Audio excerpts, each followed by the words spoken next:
I built that ramp with my own hands. For my son, for his independence, for his dignity. It was clean, safe, and well within code. But the HOA called it an eyesore. They said it didn't match the neighborhood aesthetic. They said my son's access was disruptive. That's when I realized this wasn't about rules. It was about control. And if they wanted a battle over code compliance, then I'd fight them with something stronger than emotion. I'd fight them with the law. Let me show you how I turned their petty complaint into a citywide inspection that exposed just how illegal their perfect neighborhood really was. I didn't build the ramp for aesthetics. I built it because my son Eli can't walk without help, and he deserves to roll into his own home without being carried like cargo. He's 7, born with spina bifida. He loves airplanes, oatmeal, and pretending his wheelchair is a rocket launcher. Every morning, he wheels himself down the slope I built, a solid pine ramp, sealed, measured, and checked twice against the local codebook. It's legal. It's safe. It's ours. But a week ago, a letter arrived from the HOA. It wasn't even certified. Just a plain envelope stuffed in our mailbox, no stamp, no name. It read, "Ramp must be removed. Non-compliant structure. Violates visual uniformity policy. Final warning." No signature, no inspection date. Just the stamp of the HOA Architectural Review Committee and a blank threat. I stood in the driveway for 10 minutes, the letter crumpled in my fist, watching Eli paint chalk flames on his wheels, unaware that 3 blocks away, someone decided he didn't belong here. I had followed every rule in the book. I even pulled the permits myself. I'd paid for city inspectors, concrete footings, a slope ratio that was exactly ADA compliant. The HOA had signed off on it 2 years ago, right after we moved in, right after Eli's fall, pierced surgery. And now, suddenly, it's a problem. I didn't scream. I didn't post on Facebook. I started reading. I started pulling up the HOA bylaws, the city zoning overlays, the inspection history, the complaint procedures. And something clicked. The complaint didn't exist in their system. There was no inspection order logged, no visual review, no formal warning. This wasn't from the HOA office. This came from someone else, someone with a personal grudge, and just enough influence to abuse it. I walked the block that night, slow, eyes open. A few windows glowed behind closed curtains, lights on in living rooms, people pretending to read. On Birch Street, I stopped in front of Lot 19. Big white pillars, bluestone planters, the kind of yard that wins fake neighborhood awards. The porch light flicked on before I got halfway up the sidewalk. She stepped out like she'd been waiting. Her name's Dana Rollins, HOA Vice President. She smiled like a librarian holding overdue fines. "Can I help you, Nathan?" she asked. "Yes," I said. "I'm here about the ramp." "Oh?" Her voice was syrupy. "Is there a problem with it?" "You tell me." She didn't blink. "Well, it's not in harmony with the design guidelines. It's a ramp for my son. And the rules apply to everyone. We want to preserve property values." I stared at her. "So, his legs hurt your equity?" Her lips twitched. "Don't be dramatic." There was no point arguing. Her eyes weren't blank. They were full of confidence. She knew I didn't have a committee behind me. She knew most neighbors wouldn't speak up, and she thought I would fold. But Dana didn't know I spent 10 years managing municipal contracts. I know zoning law the way a mechanic knows his own engine noise. I know when something's off. I didn't go home and start building anything. I started watching. And by the end of the week, I found it. Her backyard sits on a 2-tiered slope. Decorative grass, pebbles, cute benches. But in the back, hidden behind a high hedge, I saw it. A massive retaining wall. Stacked cinder blocks, 6 feet tall, 0 drainage. I took pictures from the public sidewalk, used a laser level, checked the plat map. The wall was illegal. No permit, no setback, no reinforcement. And worst of all, it threatened the neighbor's yard, the Hendersons. Good people. Quiet. Their basement floods twice every winter. Now I knew why. Dana had broken the same rules she worshipped. But I didn't confront her. Not yet.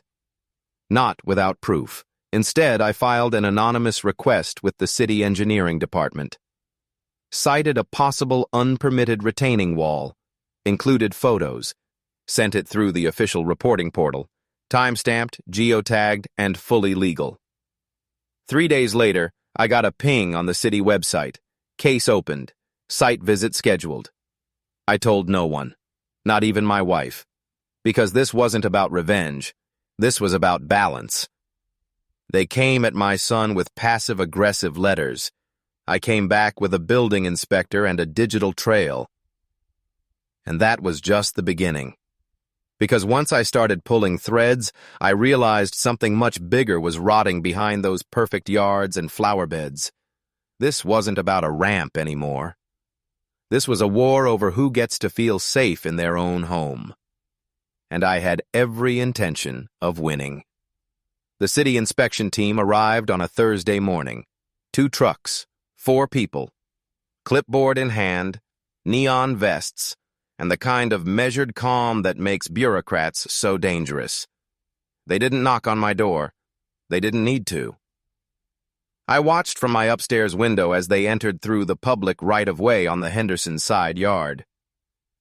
From my view, I saw Dana step out in a beige bathrobe, sunglasses, the HOA smile gone. Her hands stayed tight on her coffee cup as she tried to intercept them. They didn't stop. One man scanned the wall with a slope meter. Another took pictures of the gravel erosion beneath the bottom row of cinder blocks. The third unrolled measuring tape. The fourth simply nodded and wrote something down. Dana raised her voice. I couldn't hear the words, but I saw the hand gestures. At one point, she pointed toward my house. That's when I knew she was going to make this personal. Again. That afternoon, an email hit my inbox. It wasn't official. Just a message from a generic HOA address, unsigned again. We've received an escalating number of reports about non-conforming structures on your property. Please be advised that further violations may result in formal community sanctions. I didn't respond. I didn't need to. I already knew what was coming next. By the end of the week, 5 more neighbors had received similar letters. All of them had spoken kindly to me over the years. The Hendersons, Mr. Duong, the retired vet with the cactus garden. Even Mrs. Elkins, who babysat Eli once when we were at the ER. They weren't her enemies. They were just close enough to look like allies. And that made them threats. I knocked on each of their doors that weekend. Not to warn them. Just to listen. And they told me everything. Turns out Dana had been leveraging her HOA role for years, selectively enforcing rules, rewriting aesthetic clauses without board approval, even fining one woman for planting tomatoes in her front yard. The woman had fought back and found herself buried in lawn maintenance violations. They called it paper harassment. Dana didn't just want control. She wanted compliance. That Sunday night, I opened a fresh spreadsheet. Every report, every complaint, every informal sanction I could gather. I created a new column, bylaw source. Most of them had none. Just empty cell, untraceable rules passed in side meetings, if at all. By Tuesday, I had a pattern, and then something happened that changed everything. That morning, Eli came home from school crying. He was in the driveway when I pulled in. His face was red, hands shaking on his wheels. "She made me get out," he said. "Who?" "The lady, from the car. She said ramps aren't allowed and told me I wasn't supposed to be in the driveway. She made me get out and crawl." My heart stopped. "Eli, what did she look like?" He described her: tan car, red shirt, blurry glasses, and then, like a hammer, she had the same pin as on those letters. Dana. I didn't wait. I pulled the footage from our driveway cam. There she was, 8:04 a.m., parked halfway across our curb, leaning out of her car window, talking to my son like she was delivering a parking ticket. She waved a finger, then she drove off. I watched it again, and again. Slower this time. I could see her lips moving. I couldn't hear it, but I didn't have to. Eli wasn't lying. She was confronting a 7-year-old about compliance. I filed a police report that night. The officer at the station looked skeptical at first, until I played the video. "Can you email that to me?" he asked, blinking. "And do you have any other footage of her?" I nodded. "Oh, I've got a lot." Because while Dana had been tightening her grip on the neighborhood, I had been building something else entirely. For the last 2 weeks, I had been compiling a full report, not just on her illegal wall, but on every violation she had ever manufactured. I didn't send it to the HOA. I sent it to the city planning department, the mayor's liaison for housing compliance, the local ADA advocacy group, and the county commissioner's office. Within 48 hours, I got 5 replies. 3 of them wanted to set up interviews. 1 wanted copies of my footage. And the 5th?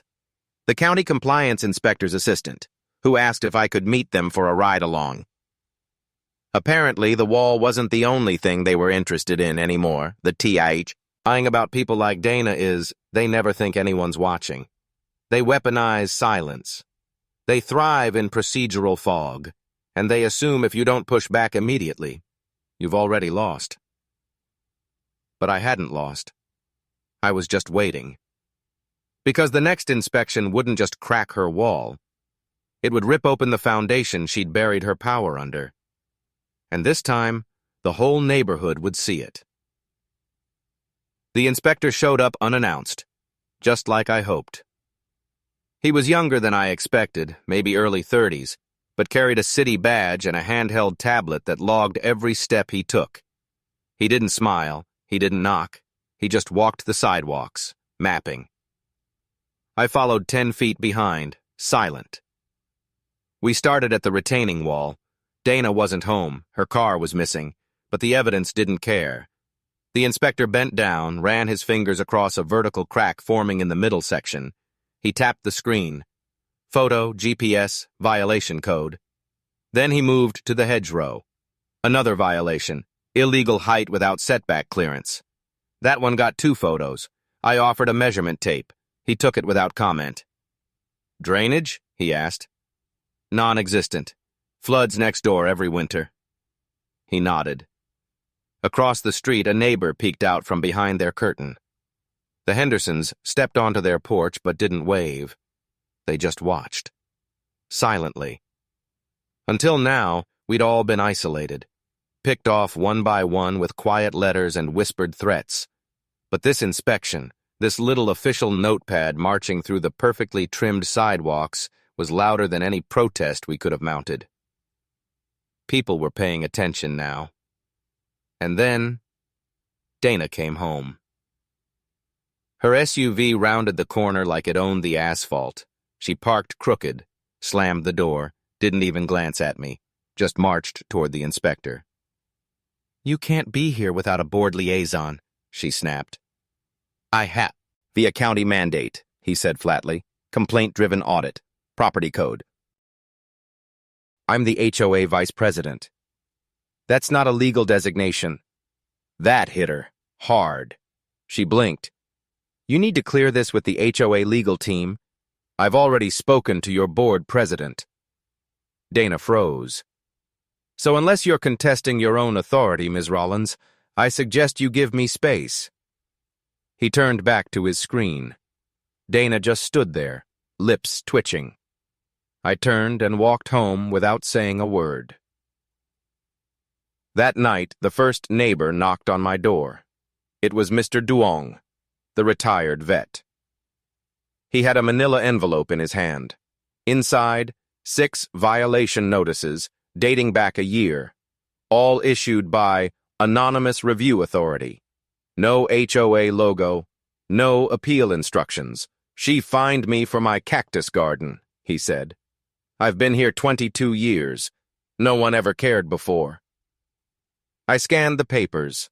Same font, same fake tone, same untraceable signature line. By midnight, 3 more neighbors dropped by. By the end of the week, I had a folder thick enough to make an attorney grin. But I wasn't done. I brought everything to the next HOA meeting, and this time, I didn't come alone. The room was packed. Normally it's 5 people, 10 if someone's dog got out. But tonight the chairs were full. People stood in the back. A camera sat on a tripod near the exit, and the city inspector was seated in the corner, hands folded in his lap. Dana was already at the table, sitting tall, that signature binder in front of her like a shield. She looked calm, but her hands were tight on the edges. Arthur, the HOA president, a man who usually slept through meetings, cleared his throat. This meeting will come to order. Mr. Keller, you've requested the floor? I stood. No microphone, just a stack of folders in hand. Yes, I said. I'd like to begin with a question. Can the HOA fine a homeowner without an official bylaw violation? Dana's lips parted, but Arthur spoke fit. No. Can a homeowner be penalized for a permitted ADA-compliant structure? No. Then how do you explain this? I lifted one folder, held it high. 23 violation letters, all issued in the past 6 months, none traceable, none legitimate. Most of them targeted people who've interacted with me after I challenged a complaint about my son's wheelchair ramp. The room was dead silent. Some of you don't know, I continued, but 2 weeks ago the HOA tried to force me to remove that ramp. They cited visual uniformity, but the city had already approved it. It's legal. It's permanent. It's for a child with a disability. Gasps, a few murmurs. After that, my neighbors started receiving fake notices, so I started digging. I passed folders to the board, one to Arthur, one to the treasurer, one for the inspector. This is every violation I could verify. Most came from an address not listed on the HOA letterhead, but I traced the printer and the formatting and the document meta tags. I looked at Dana. They were generated from your office printer, Dana, on your login. She didn't move. Behind me, the inspector cleared his throat. I can confirm that, he said. City IT verified the tags. These were not authorized community actions. They are individual documents, improperly issued under HOA authority. Dana's lips finally parted. Don't, Arthur said. His voice was tight. Not now.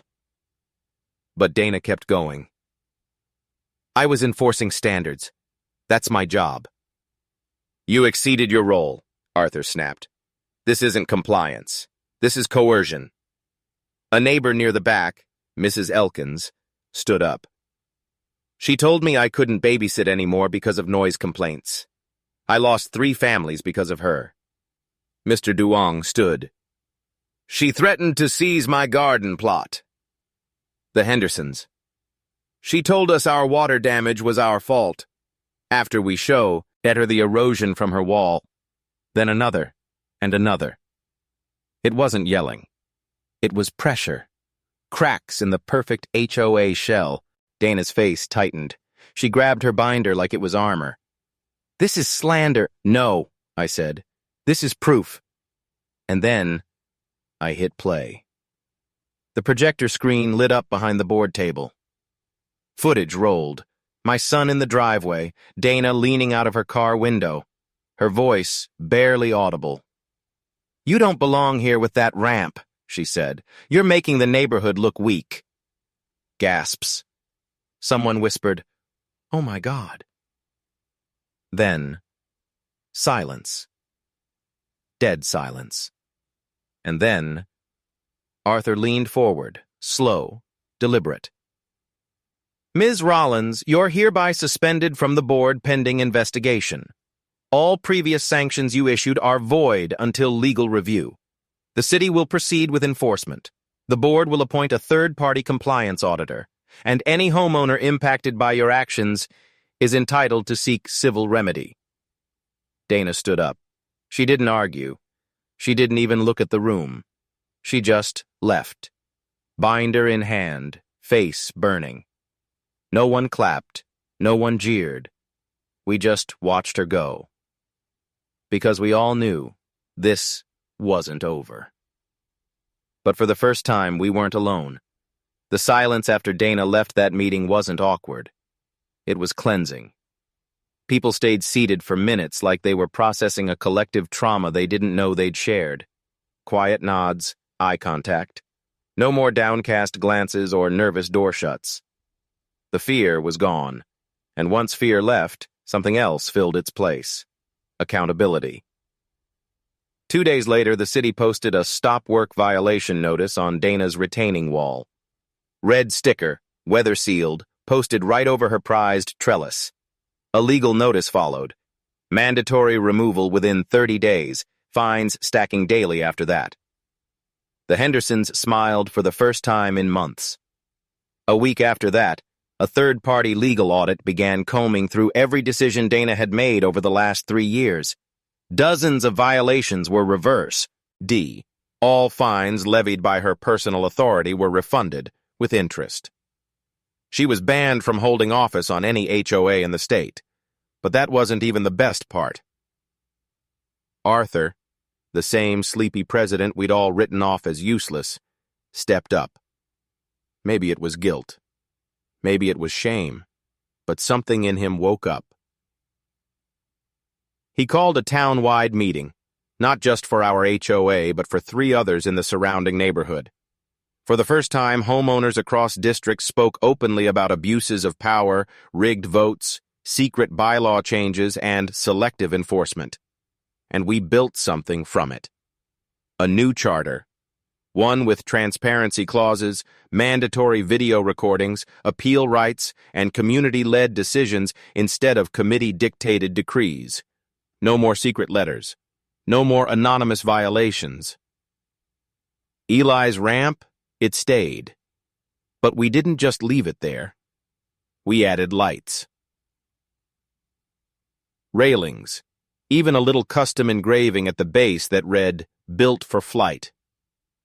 He loved that.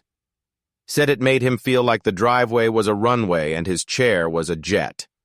Every morning he launches himself off that ramp with a grin that could blind traffic. And the neighbors? They don't look away anymore. They wave. They smile. A few even added little ramps of their own, not because they needed them, but because they wanted to show they understood. Community, not compliance. That's what we built. As for Dana, word spread that she moved out 2 months later. Quiet sale, no announcement. Her house sat empty for a while, her perfect lawn turning patchy, her mailbox sagging. No one rushed to fix it. Eventually, someone new moved in, a young couple with a toddler and a scrappy dog that never stops barking. They put up a tire swing and painted the porch bright blue, the exact color Dana once fined someone else for using. No one complained. Because now we knew better. HOAs are supposed to protect homeowners, not rule them. They're supposed to preserve value, not crush spirit. We don't need uniformity. We need humanity. One evening, I was sitting on the porch with Eli. He had his goggles on, and he was explaining how he was going to add side thrusters to his chair with duct tape and optimism. We both laughed. Then I heard footsteps, Arthur carrying a small plaque. He handed it to me without a word and nodded toward the front of our house. I walked over, unscrewed the old HOA-issued Lot 22 tag, and replaced it. The new one read, Community Restored, August 14th, 2025. Let no rule ever matter more than a person. I stood there a long time after Arthur left, watching the sun drift behind the rooftops, hearing Eli's laughter echo down the sidewalk. And for the first time since we moved in, I didn't feel like I had to watch my back. I just watched my son, flying down that ramp like the world finally made room for him.